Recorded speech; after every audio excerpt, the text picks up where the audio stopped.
BA द्वितीय वर्ष के प्रथम प्रश्न पत्र प्रमुख राज्य व्यवस्थाओं के अंतर्गत आज मैं आपको प्रधानमंत्री पद के बारे में विस्तार से बताना चाहूँगी। ब्रिटिश राज व्यवस्था में मंत्रिमंडल ब्रिटेन की वास्तविक कार्यपालिका है और प्रधानमंत्री मंत्रिमंडल का प्रधान। इस प्रकार से प्रधानमंत्री शासन व्यवस्था का केंद्र बिंदु है और उसकी स्थिति बहुत ही अधिक महत्वपूर्ण हो जाती है। शासन में प्रधानमंत्री की स्थिति इतनी अधिक महत्वपूर्ण और केंद्रीय हो गई है कि वर्तमान समय में तो कुछ पक्षों के द्वारा ब्रिटिश सरकार को मंत्रिमंडलीय सरकार के स्थान पर प्रधानमंत्री सरकार भी कहा जाने लगा है। प्रधानमंत्री की नियुक्ति के संबंध में यदि हम चर्चा करें तो सैद्धांतिक रूप से प्रधानमंत्री की नियुक्ति सम्राट के द्वारा की जाती है, किंतु व्यवहार में लोक सदन के बहुमत दल के नेता को ही सम्राट के द्वारा प्रधानमंत्री पद पर नियुक्त किया जाता है।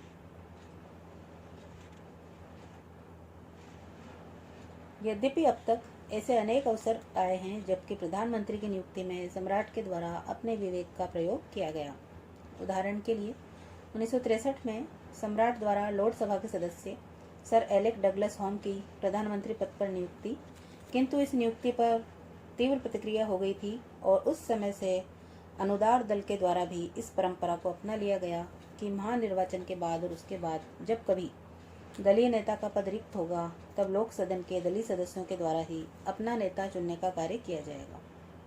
इस प्रकार दोनों प्रमुख राजनीतिक दलों के द्वारा दलीय नेता के स्वयं चुनाव की परंपरा को अपना लिए जाने से प्रधानमंत्री की नियुक्ति में सम्राट द्वारा अपने विवेक का प्रयोग किए जाने के अवसर लगभग समाप्त हो गए। प्रधानमंत्री के लिए संसद का सदस्य होना अनिवार्य है।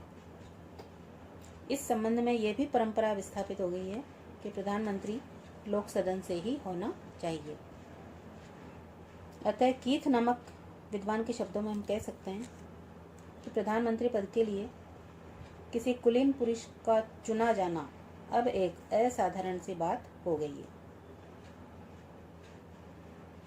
अगला महत्वपूर्ण बिंदु है कि प्रधानमंत्री पद की अनौपचारिकता। प्रधानमंत्री पद की एक विशेषता यह भी है कि इसका कोई कानूनी अधिकार नहीं है और यह पद अनौपचारिक ही है। प्रधानमंत्री पद की स्थापना किसी संसदीय कानून के आधार पर नहीं हुई, वरन स्वतः विकसित हुई है। जब सम्राट जॉर्ज प्रथम ने कैबिनेट की बैठकों में सम्मिलित होना बंद कर दिया था तो कैबिनेट को अध्यक्षता के लिए एक पदाधिकारी की आवश्यकता अनुभव होने लगी। यह पदाधिकारी कैबिनेट का प्रधान ही हो सकता था और इसी से आगे चलकर प्रधानमंत्री पद का उदय हुआ। इस प्रकार 1721 में नियुक्त रॉबर्ट वालपोल ब्रिटेन के प्रथम प्रधानमंत्री थे। इस पद का सर्वप्रथम उल्लेख 1878 में हुआ, जबकि लॉर्ड बीकन्सफील्ड ने बर्लिन संधि पर हस्ताक्षर करते हुए अपने आप को राजकीय कोष का प्रथम लॉर्ड और इंग्लैंड का प्रधानमंत्री लिखा था।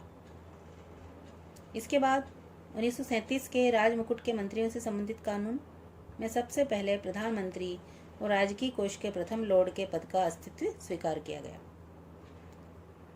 ग्लेडस्टन ने इस बात को लक्ष्य करते हुए कहा है कि इतने बड़े पदार्थ की इतनी छोटी छाया इतने बड़े संसार में कहीं देखने को नहीं मिलती। अधिकारों और विशेषाधिकारों के औपचारिक दिखावे के बिना इतना अधिक शक्तिशाली व्यक्ति कहीं नहीं दिखाई देता। तो इस प्रकार से प्रधानमंत्री की शक्तियों का कोई कानूनी अधिकार नहीं है। उप प्रधानमंत्री पद भी ब्रिटेन में एक महत्वपूर्ण चर्चा का विषय रहा है। ब्रिटेन में सामान्यतः तो उप प्रधानमंत्री पद की स्थिति नहीं होती है, लेकिन मई 1997 में जॉन प्रेस्कॉट को उप प्रधानमंत्री बनाया गया था तथा 2001 में उन्हें पुनः उप प्रधानमंत्री पद दिया गया। 2010 में निक क्लेग को उप प्रधानमंत्री बनाया गया था। वैधानिक दृष्टि से उप प्रधानमंत्री और अन्य किसी मंत्री की स्थिति में कोई अंतर नहीं होता। अब अगली महत्वपूर्ण चर्चा हम करेंगे कि प्रधानमंत्री के कार्य तथा शक्तियाँ क्या होती हैं। तो ब्रिटेन की शासन व्यवस्था में प्रधानमंत्री की स्थिति बहुत ही ज़्यादा महत्वपूर्ण है। प्रशासन में प्रधानमंत्री को जो व्यापक शक्तियाँ प्राप्त है उनकी विवेचना निम्नलिखित रूप में की जा सकती है। पहला, मंत्रिमंडल का निर्माण। वैधानिक शब्दावली के अनुसार मंत्रिमंडल के सदस्यों की नियुक्ति प्रधानमंत्री के परामर्श से सम्राट द्वारा की जाती है, किंतु जहां तक वास्तविकता का संबंध है, मंत्रियों की नियुक्ति में सम्राट का कोई हाथ नहीं होता है और प्रधानमंत्री जिन किन्हीं व्यक्तियों को मंत्री पद पर नियुक्त करने की सिफारिश करते हैं, सम्राट उसे स्वीकार कर लेते हैं। दूसरा प्रमुख कार्य है मंत्रिमंडल का कार्य संचालन। प्रधानमंत्री न केवल मंत्रिमंडल का निर्माण वरन उसकी समस्त कार्यवाही का संचालन भी करता है। तीसरा प्रमुख कार्य है मंत्रिमंडल का अंत। विधि के अनुसार मंत्रियों को हटाने का अधिकार सम्राट का विशेषाधिकार है, लेकिन व्यवहार में यह परंपरा भी स्थापित हो गई है कि इस अधिकार का प्रयोग वह प्रधानमंत्री की मंत्रणा पर ही करेगा। अगला प्रमुख कार्य है शासन पर नियंत्रण। सिद्धांत रूप में देश का शासन प्रमुख तो सम्राट है, किंतु व्यवहार में शासन प्रमुख के सभी अधिकारों का प्रयोग प्रधानमंत्री के द्वारा ही किया जाता है।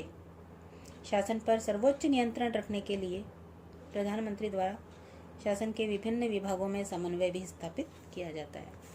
अगला प्रमुख कार्य है परराष्ट्र संबंधों का संचालन। प्रधानमंत्री का एक महत्वपूर्ण अधिकार और कार्य वैदेशिक संबंधों का संचालन भी है। परराष्ट्र मंत्रालय चाहे उसके पास हो या न हो, परराष्ट्र संबंधों के सुचारू संचालन का अंतिम दायित्व प्रधानमंत्री का ही समझा जाता है। छठा प्रमुख कार्य है लोक सदन का नेतृत्व। लोक सदन के बहुमत दल के नेता को प्रधानमंत्री पद प्राप्त होता है और उसके द्वारा शासन प्रमुख के साथ साथ लोक सदन के नेता के रूप में भी कार्य किया जाता है। अगला महत्वपूर्ण कार्य है मंत्रिमंडल और सम्राट के बीच की कड़ी। प्रधानमंत्री सम्राट का मुख्य परामर्शदाता तथा मंत्रिमंडल और सम्राट के बीच संपर्क स्थापित करने वाला होता है। आठवां प्रमुख कार्य है अंतर्राष्ट्रीय सम्मेलनों में ब्रिटेन का प्रतिनिधित्व करने वाला भी प्रधानमंत्री होता है। राजनीतिक, आर्थिक और अन्य महत्वपूर्ण अंतर्राष्ट्रीय सम्मेलनों में ब्रिटेन का प्रतिनिधित्व वहाँ के प्रधानमंत्री के द्वारा ही किया जाता है। नवा प्रमुख कार्य है राष्ट्रमंडलीय देशों के साथ संबंध। ब्रिटिश प्रधानमंत्री का यह भी कार्य होता है कि वह राष्ट्रमंडलीय देशों से संपर्क स्थापित रखे और महत्वपूर्ण विषयों में उनसे परामर्श भी लेता रहे। 10वां प्रमुख बिंदु है प्रधानमंत्री राष्ट्र का नायक, और यह बहुत ही महत्वपूर्ण बिंदु है इस दृष्टि से क्योंकि आज मंत्रिमंडलीय शासन ने प्रधानमंत्री शासन का रूप ले लिया है।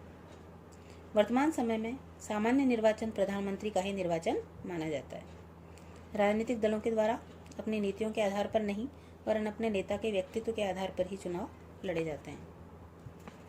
लास्की ने भी चुनाव परिणामों के संबंध में लिखा है कि इस प्रकार की चुनावबाजी से प्रधानमंत्री राष्ट्र का प्रतीक बन जाता है और इसलिए जब तक वह प्रधानमंत्री रहता है उसका कोई सहयोगी उसका मुकाबला करने का साहस नहीं कर सकता। तो इस प्रकार हम कह सकते हैं कि प्रधानमंत्री मंत्रिमंडल का प्रधान, संसद का नेता, सामान्य नीति से संबंधित विषयों पर सम्राट के विचार विनिमय करने का माध्यम, देश में दल का सर्वमान्य नेता और सर्वोच्च राजनीतिक शक्ति का मूर्तिमान स्वरूप होता है। आगे हम मंत्रिमंडल में प्रधानमंत्री की स्थिति पढ़ेंगे। आज के लिए धन्यवाद।